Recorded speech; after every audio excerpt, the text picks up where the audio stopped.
morning. It is Monday. It's the 14th of October, and our reading is from Luke 6:41. And why do you look at the speck that is in your brother's eye, but do not notice the log that is in your own eye?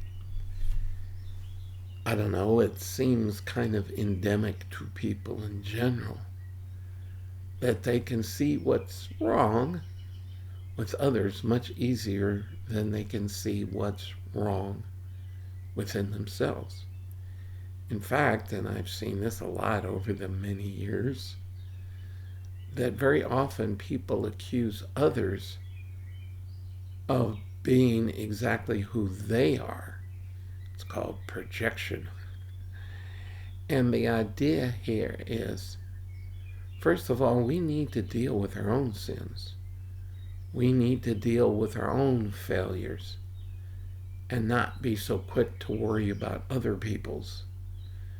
Now, if we're to come alongside somebody because the Lord has called us to, we don't have to be perfect, because if we did, we'd never come alongside anyone.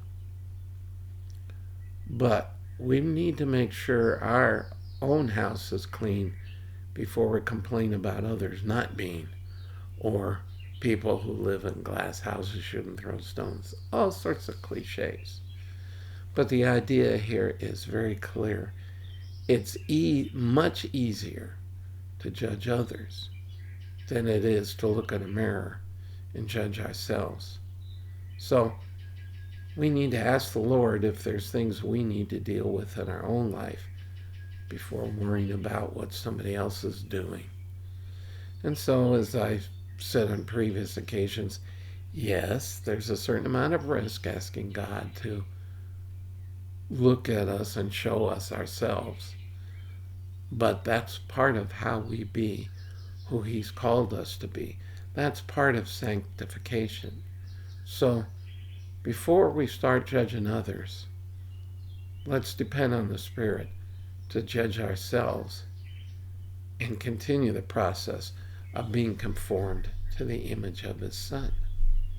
And so, accordingly, have a blessed day. Maybe avoid looking into mirrors. I don't know. But look into your heart, and you will be blessed. And I will see you again tomorrow.